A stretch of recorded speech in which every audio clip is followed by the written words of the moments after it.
Hi, students. We're back in our last chapter, which is kind of sad. And Chomps, Flea, and Gray Cat, that's me. And what do you guys remember from the last part of chapter 9? Who was in which character was in trouble? It was the character Mama, and her car was stuck where? In the creek. And then Gray Cat and Chomps are determined to help her, so they went to which character? They went to the character named Daddy in the story, and were they having any luck for the character to hear them? No, they screamed, they hollered, but Daddy did not hear the animals at all. But now we're in our last chapter, chapter 10. So we're gonna see if the character Mama will receive help. Okay, chapter 10. What can we do? Chomp sniffed. I'm so scared for Mama. I nodded my head, agreeing with him. Me too. If we could just get Daddy to stop the tractor just for a second. Flea limped from the fence post and swooped into the air. I'll stop him. Flea took a flying swing toward the sky. She dived almost to the ground right in front of Daddy. Then she did it again. Up and down, back and forth, she swooped. Flea finally whacked Daddy on the head with her beak. Her first snap wiggled his cap just a little bit. Even more determined, her second whack almost knocked Daddy's cap off. He had to grab it to keep it on his head. Frowning, he pulled it off and looked all around. When Flea hit him again, she got him right on the bald spot on the back of his head. He yelled and leaped from the tractor seat and started waving his cap all around. Flea landed on the very front of the tractor and chirped as loud as she could. Daddy leaned over the steering wheel and swung the cap at her. When he saw he couldn't hit her when she didn't move or fly away, he turned the big noisy machine off so he can hop down and go after her. So what made him stop using the tractor? The character Flea, the mockingbird, she was flying all around him, flying all over his head. She was landing on his head to get his attention. And then she finally landed on front of the tractor to make him stop using the tractor to turn off the noise. The instant the tractor stopped roaring and rumbling, Chomps raced toward him. He barked as loud as he could. I howled at the top of my lungs. Cap clutched in his hand and ready to swing at the mockingbird. Daddy finally stopped and looked at us. What is going on? You two are in serious trouble. What are you doing here? Chomps howled and Daddy cocked his head to the side and frowned at him. Chomps growled in his deepest voice. Meow, and I raced up to Daddy and tugged on his pant leg with my claws. He shoved me aside with his foot, but I came right back. What's with you two? What's all the noise? Daddy asked as he reached down and picked me up. He smiled and rubbed my fur. You guys really must be lonesome today. What are you doing all the way down here? Chomp started bouncing around and then began running down the road toward where Mama was. Flea fluffed her little wings and then she made a huge screeching sound. I struggled to get away from Daddy. I jumped from his arms and landed near the front of the tractor. Meow, it's Mama, I hollered.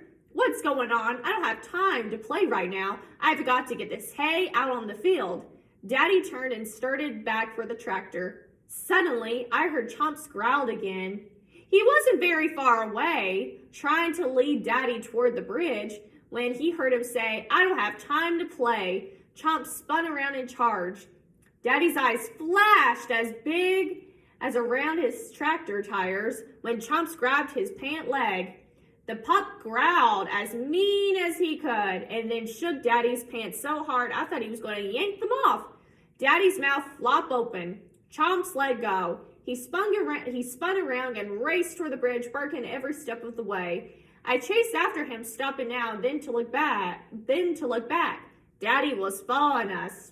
Ooh, so what did Chomps do to grab Daddy's attention?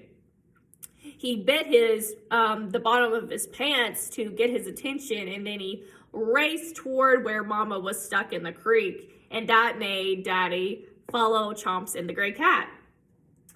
I didn't know Daddy could run. After all, he was a people, and he only had 2 legs. Besides that, he was kind of old too. But I was very proud of him and the way he kept up with us. Flea made big circles around us until she was sure we were all headed in the right direction. Then she flew ahead to go to check on Mama again. And then here is a illustration of the character Flea. And then that's the character Daddy on the tractor. And he's like, what is up with that bird? Would you be kind of weirded out if a bird was like pecking your head? Yeah, I would be kind of nervous. Daddy followed us at a run all the way across the bridge and up the road. But at the driveway to our house, he stopped. He coughed. He bent over and put his hands on his knees. Then he coughed and gasped for air again. Then he stood up the driveway toward the house. Where are you going? I yelled. She's not at the house. It's this way. Oh no, what's happening? The character Daddy's going in the wrong direction. Daddy had his cap off so he could wipe the sweat from his brow. Flea stopped him. She whacked him on his bald spot again. He waved his cap in the air and called her bad names. Then Chomps crawled and charged. Before he got there, Daddy turned and started following us once more. Okay, I'll follow you. He put his cap back on and shook his head. I can't believe this. I've been chasing a dog, a cat, and a bird for almost a mile. I wish I knew what was going on. When we finally got to the low water crossing, Daddy knew what was going on. The second he saw Mama's Range Rover, he started out into a fast-moving stream. Flea clunked the bill of his cat with her hard beak. Chomps yanked on his pant leg. He looked around and the 3 of us raced down the creek bank. Daddy followed. With my sharp ears, I could hear Mama yelling. We had to get a little closer before Daddy could hear. The moment he did, he began running. When he finally saw her, he ran even faster. He ran so fast that he shot right past me and then past Chomps. Flea was the only one who beat him to Mama. Then my heart sank when I saw what he did next. Daddy jumped into the water. Mama yelled, "No!" Chomps barked. Flea squeaked. I meowed, meow. Daddy jumped in anyway. He hugged Mama in his arms and tried to lift her. She flinched and yelled. Daddy felt around under the water with his hand. Then he took a deep breath. It scared me even more when he went underwater. But when he came back up, Daddy had a big log in his hand. Then he lifted and shoved and pushed until the log turned and then tumbled out into the swift current. When Mama was finally free, she pulled herself toward the bank. Daddy climbed up right behind her. How did you know where to find me? Mama leaned against a tree and rubbed her leg. Daddy nodded toward me and Chomps. These 2. Never saw anything like it in my life. You talk about weird. They made me follow them. There's a bird. Daddy stopped talking and looked around in the trees when Flea chirped, cheep, cheep. He smiled and pointed at her. I think the bird was in on it too, but for the life of me, I don't know what a mockingbird is doing with Gray and Chomps. Daddy turned to Mama and smiled. He gave her another big hug. Anyway, they brought me right to you. I guess they knew you were in trouble. He took her hand and gave it a gentle tug. Come on, let's get you back to the house. When Mama looked at us, she smiled. It was one of the sweetest smiles I've ever seen. Come on, Gray and Chomps. You're going to get treats today. What about me? Flea chirped. As soon as we got back to the house, Mama went to the refrigerator. She got a really big piece of steak and cut it into little bite-sized pieces. She gave half of it to me and half of it to Chomps. Ooh, that was a nice treat. Before she took a nice hot bath, she got some bird seeds out of the bucket by the front porch and put it in the feeder on the pecan tree. While Mama was taking her bath, Daddy went to the box on the wall and started punching at it with his fingers. And then here is a illustration or drawing of the character Daddy and Mama by the creek, and they're happy that she is out of the creek safely. Hello, he held the box by his ear and started talking to himself. Yes, this is Owen Prindle.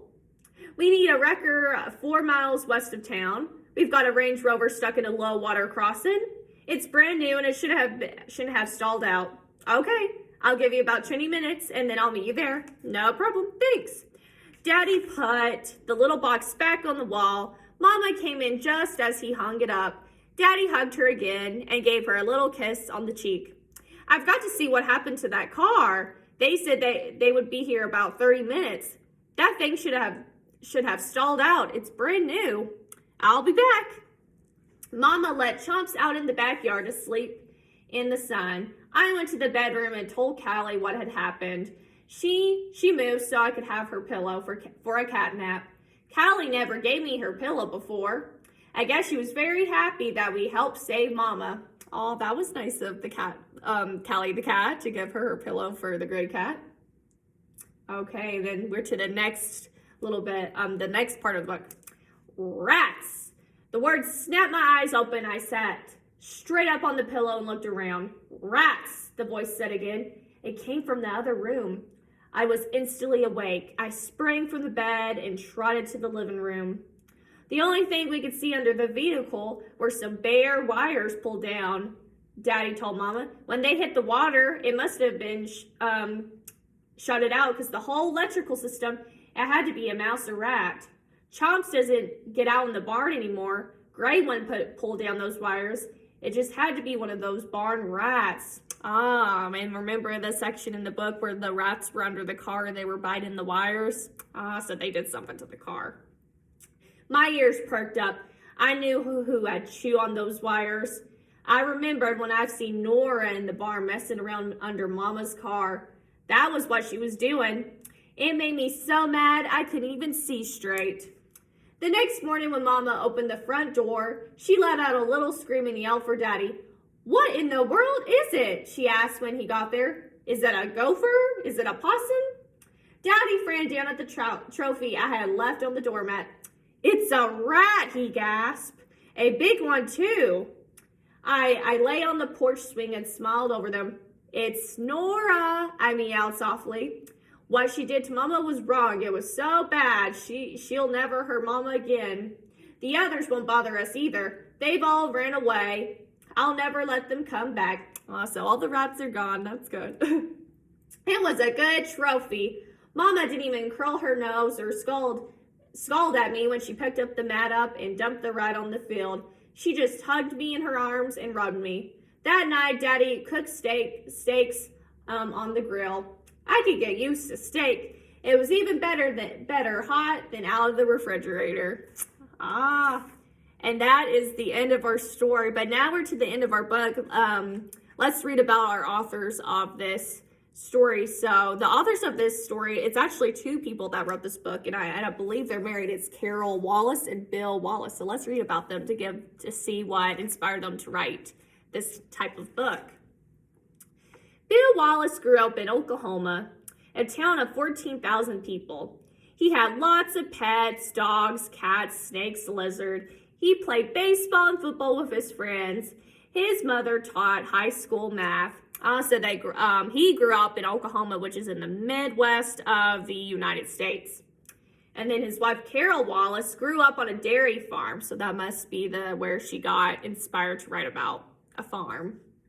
They had lots of barn cats and two cats that got to come inside. She played with her dog, Pooch, swung from the rope in the hay barn, and she had her own special place on the rock hill.